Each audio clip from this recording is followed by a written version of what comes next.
Our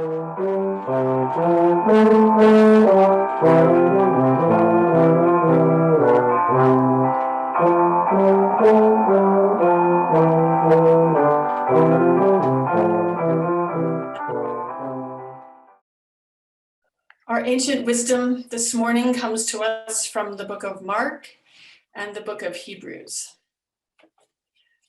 From Mark chapter 16. When the Sabbath was over, Mary Magdalene, Mary the mother of James, and Salome brought spices so they might go to anoint Jesus' body. Very early on the first day of the week, just after sunrise, they were on their way to the tomb, and they asked each other, "Who will roll away the stone from the entrance of the tomb?" But when they looked up, they saw that the stone, which was very large, had been rolled away. As they entered the tomb, they saw a young man dressed in white sitting on the right side, and they were alarmed. "Don't be alarmed," he said. "You are looking for Jesus the Nazarene, who was crucified. He has risen. He is not here. See the place where they laid him.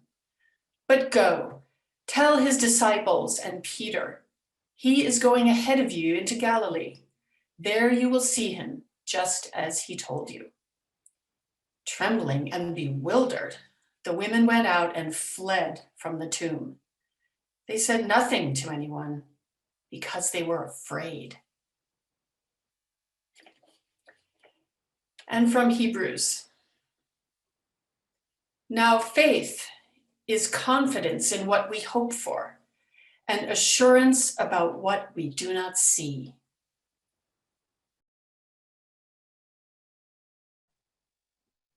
Good morning, Cameron.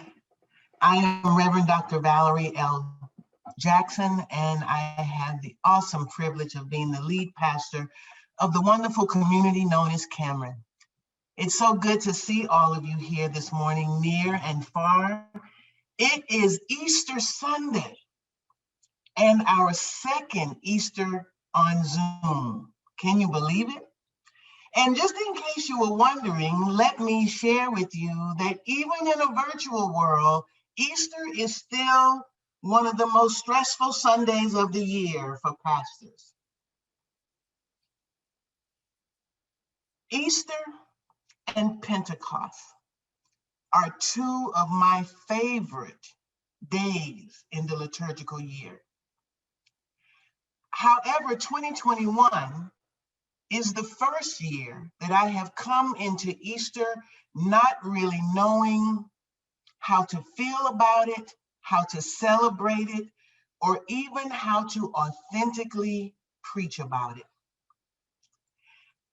I know you don't know this about me, but this is an odd experience for me. It's an odd feeling. For if you combine all of my religious heritage for the last 30 plus years, did you catch that? 30 plus years. I guess you could say I am a Bapto-Methodist. I am a Bapto-Methodist. I was born in the Baptist church, and in the Baptist church, Easter is a huge celebration. It is based on the literal belief in the resurrection of Jesus, based on the literal belief that Jesus conquered death and conquered evil, and that literally, as a result, we were and we are more than conquerors, and that no human or non-human weapon formed against us can prosper. So we celebrate, and we celebrate in big fashion. Back in the day, in both my Baptist and Methodist worlds, Easter is a huge celebration. The music is melodious, vibrant, and inspiring. And the preaching was off the chain, as we said when I was younger, to denote amazing. The people were dressed to the nines with new clothes, suits, dresses, fresh haircuts and hairstyles. Anyone in new clothes today? Not me. I'm not in any new clothes, but I do have a fresh haircut. In my childhood, in my childhood American Baptist Church, Silk Stocking Church in Boston, we were ready to go with a piped Baldwin organ 600 series, grand piano, and a mini orchestra singing Handel's Messiah, including, of course, my absolute favorite, the Hallelujah Chorus. In my adulthood, National Baptist mini mega church that grew from 350 to 6,000 members from 1990 to 1995, we were ready to go with the top of the line Hammond organ, grand piano, drums, guitars, praise teams, and choirs of 200 members or more. And their Easter energy was otherworldly and constantly propelled folks out of their seats in joyous celebration. In my Methodist church experiences, Easter has ranged from a Tongan tradition known as Easter camp, which is a weekend sleepover in the church, filled with food, and more food, filled with games, faith-based lessons, productions, and performances, all inside the church building beginning on Good Friday. It has been high praise sometimes for 2 to 3 hours in the Hispanic Latinx traditions with a multitude of instruments, singers, celebration, and holy dancing. It has been Silk Stocking High Church, once again with a beautifully piped organ, grand piano, guest brass and string musicians playing and singing hymns like we're singing today. Christ the Lord is risen today. He is Lord. He lives. Come thou fount of every blessing. Blessed assurance, holy, holy, holy, Lord God Almighty, and oh, for 1,000 songs to sing, and so many more. And of course, together in our virtual world of Zoom, with people worshiping with us from all over the world.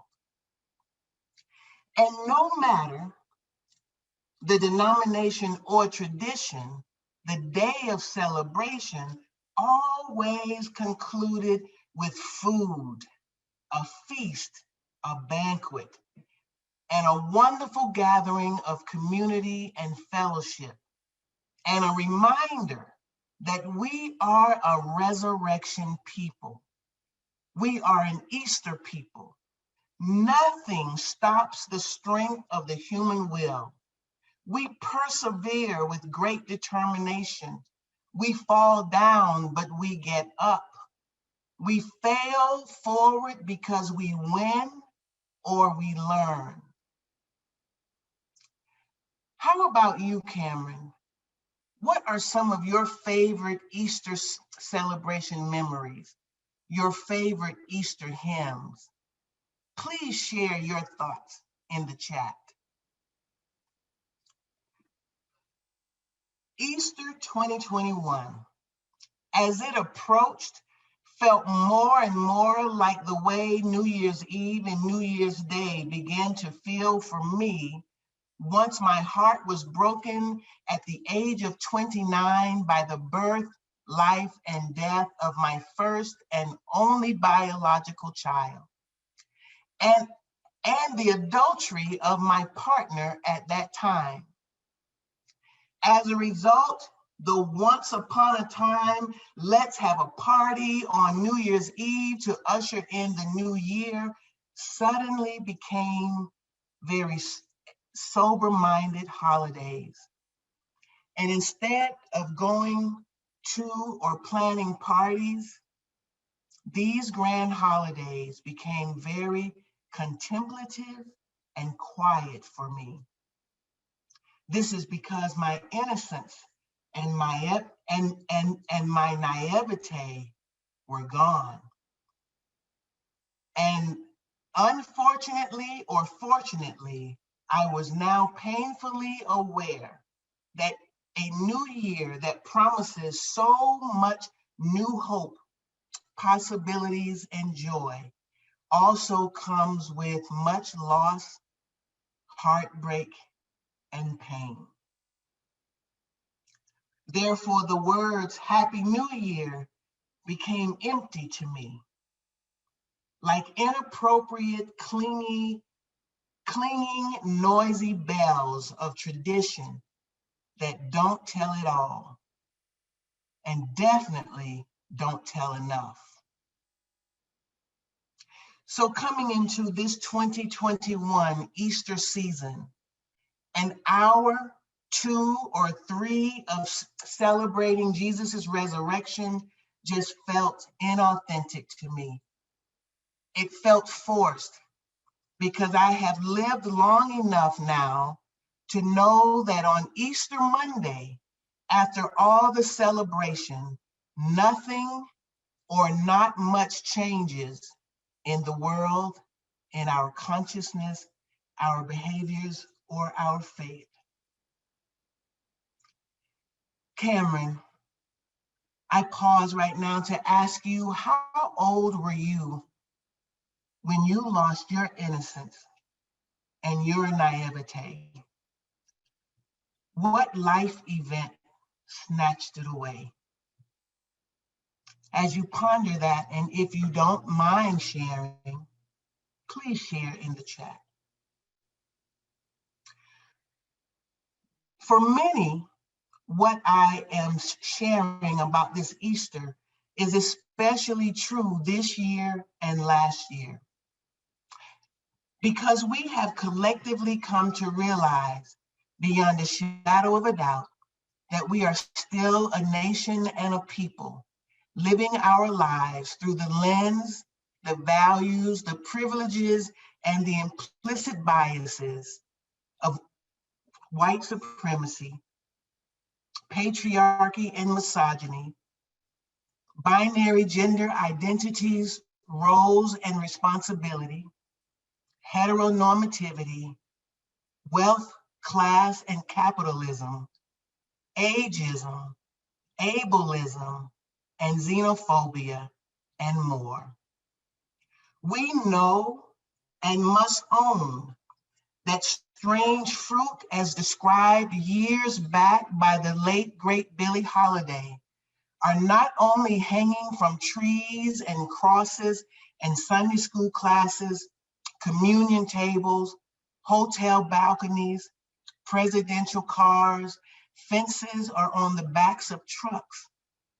But strange fruit can now also be found in spas, grocery stores, elementary and high schools, nightclubs, Wednesday night Bible studies, hospitals, and in our homes, our cars, while jogging, playing in the park with our toy guns and other toys, walking home from the store with candy and a beverage in our pockets, or right on the street under the knee of police officers for the whole world to watch on TV and social media. We now know that strange fruit can now be found in and at the US and state capitals. And even as of this morning, I saw that strange fruit can even be found just by knocking on the doors of the governor's office. Cameron, there is really not enough time for me to list all that is evil and harmful in our society, in our families, our schools, our churches, our communities, our languages, and our habits. But the critical question for us today is, how can how can we celebrate Easter, the resurrection of Jesus, and thus Resurrection Sunday? How do we and can we transition from such profound disappointment, loss, and heartbreak, hardship, and trauma to Easter and resurrection? I believe this question or complication is the unspoken tension or crisis of consciousness and faith in today's biblical story found in the 16th chapter of the Gospel of Mark. As you heard Mary read earlier, this story says, when the Sabbath was over, Mary Magdalene, Mary the mother of James, and Salome bought spices so that they might go to anoint Jesus's body. This morning, Cameron, I invite us to reflect on that part of the passage and notice the suggestion or the observation in the text that the purpose of this trip by these three amazing women, disciples and apostles, was to nurture and care for the dead. The purpose of this trip was to nurture and care for the dead. It was not to find life, hope, or the resurrection. The biblical story goes on to say that very early on the first day of the week, just after sunrise, they were on their way to the tomb, and they asked each other, who will roll away the stone from the entrance of the tomb? But when they looked up, they saw that the stone, which was very large, had already been rolled away. Here, I simply ask that you notice and reflect upon the observation that though they did not have an answer, they knew it was important to troubleshoot. They knew to prepare themselves for the challenges. And then I ask that you notice that we see no suggestions of being ready to encounter solutions. So again, Cameron, I ask us, how do we, or even can we, transition from such profound disappointment, heartbreak, hardship, and trauma to a consciousness of Easter and resurrection? Finally, the biblical story says, as they entered the tomb, they saw a man dressed in a white robe sitting on the right side, and they were alarmed. They were alarmed. Don't be alarmed, he said. You are looking for Jesus the Nazarene who was crucified. He has risen. He has risen. He is not here.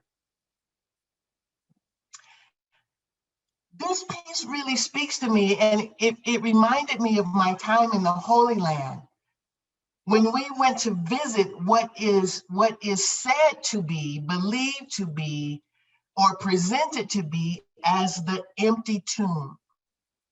We actually went inside this tomb, which is a really small space that we could not even stand up straight in this space. We went into this space and we came out with absolutely no reaction, none. We were standing in the space of what we have believed since accepting the faith, the Christ-centered faith, to be a miracle, and yet we walked into this space with absolutely no reaction. I have pictures where we did not even come out smiling. It was just something that we did. Whereas when we went and walked the path that led to the crucifixion, we experienced and expressed much emotion, It's interesting to me that we are just not, we just don't have the consciousness for the miracle of resurrection, but we are fully aware of our traumas and our pain.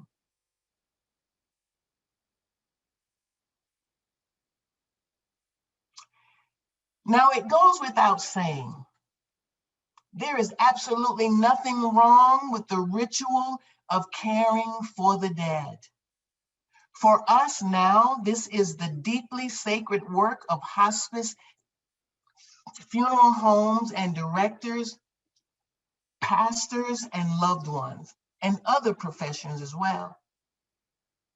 And just as it is a sacred honor for us to support each other during these very difficult times, I imagine it was an honor also for Mary Magdalene, Mary, the mother of James, and Shalom to do this act of care, especially for who Jesus was to them, their friend, mentor, teacher, the Messiah, and the Son of God. Rituals in the times of loss and sorrow are pivotal markers in the lives of individuals and communities. Remember, one of the first and precious gifts given to us by our new president and vice president was a ceremony commemorating the many lives lost to COVID-19. It was sacred, and we had longed for it for a long time.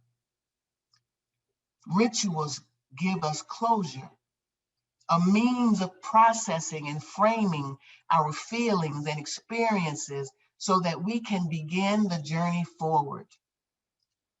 In addition, let me quickly say, there is absolutely nothing wrong with troubleshooting, planning for rainy days, or for worst case scenarios. In fact, that's what we did at the Good Friday worship when we asked Mary Strezik to be on board just in case any of our Wi-Fi's decided to be temperamental. She was ready to step in for us. This is simply good wisdom and good business sense. Nevertheless, let's think about our observations in this biblical story within the context of remembering that Jesus shared with his disciples and apostles that death could not hold him, that he would rise. And then, my Easter siblings, this morning, let's ask ourselves, what did they do with Jesus's promise to rise up? Now, I can surely understand why life and resurrection was not on the mind of these three amazing women. In the last 3 days, they had experienced major trauma. They had watched the arrest, falsely accusations, and jailing of their friend. They had watched the people choose Barabbas over him. They watched him be brutally crucified and executed on the cross. And in addition to all of that, they had witnessed or experienced the completed suicide of one of their friends. So I understand. However, with us, we have a 2,000 plus history of the resurrection story. So what do we do with this story? Why were they and why are we not as ready for success as we are for challenges and failures? Why are we not as prepared for miracles as we are prepared for unexpected problems? What is it that causes us to live our lives through the lens of a glass half empty rather than a glass half full? Yes, I know life is filled with pain. I too have had quite a bit of it in my life. It's filled with trauma. We're traumatized right now from the last year of living in a COVID-19 world. But how can we learn from these experiences, be gently guided by this new wisdom without sacrificing our Easter consciousness? How can we see clearly the sins of our nation, the sins of our ancestors, and our current living siblings without losing the hope given to us? When growing up, I heard a saying that sometimes we are down so long, getting up is just not even on our mind. I even saw this week on This Is Us, a friend talking to a man who was an estranged uncle and brother and son in his family. And she said this to him: Nikki, you have hated yourself for so long. And now that you are receiving all this love coming at you, it feels weird. And you want to run, go AWOL. And then what? You want to go back to your trailer alone and stare at the same lot of land until you die?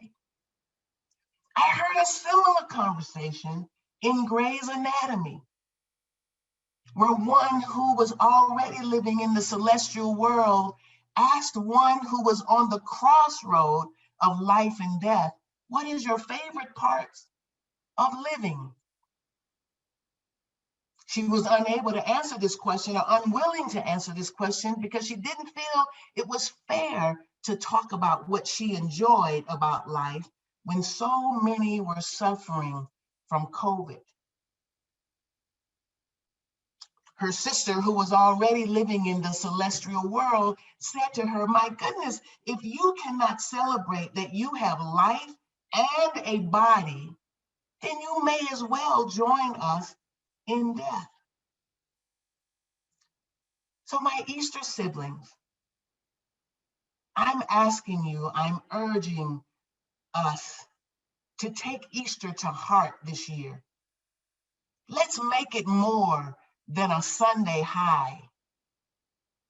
Let's transition, rise from the consciousness of loss and trauma to a consciousness of resurrection and hope.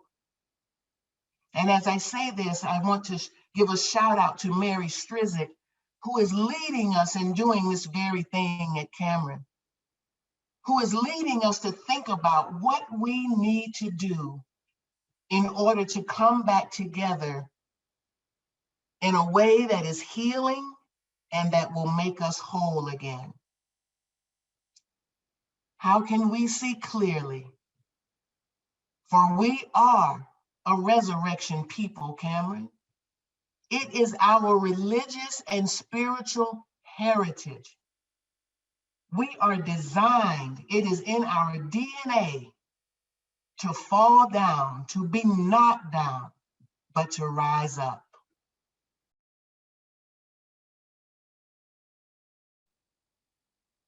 Cameron, it is Easter, the tomb is empty, and this changes everything. Maddie and Bobby, happy birthday. Maddie, I gotta say, you're getting old, girl. Lee and Betty, Emily and Linda Ray, and Marianne and Reverend Jeremy, thank you so much for beautiful music for this Easter worship Sunday. And Amanda Shaw, thank you for the graphics that allowed for such a beautiful PowerPoint and worship experience. Cameron, let us go forth on this Easter Sunday with every hope that comes with being an Easter and a resurrection people. May the grace of God and the sweet communion of God's Holy Spirit rest, rule, and abide with each and every one of us until we meet again. Let us all say together, Amen, our women, Ashe, Namaste. I can see clearly now, the rain is gone. I can see all obstacles in my way. Gone are the dark clouds that had me blind. It's gonna be a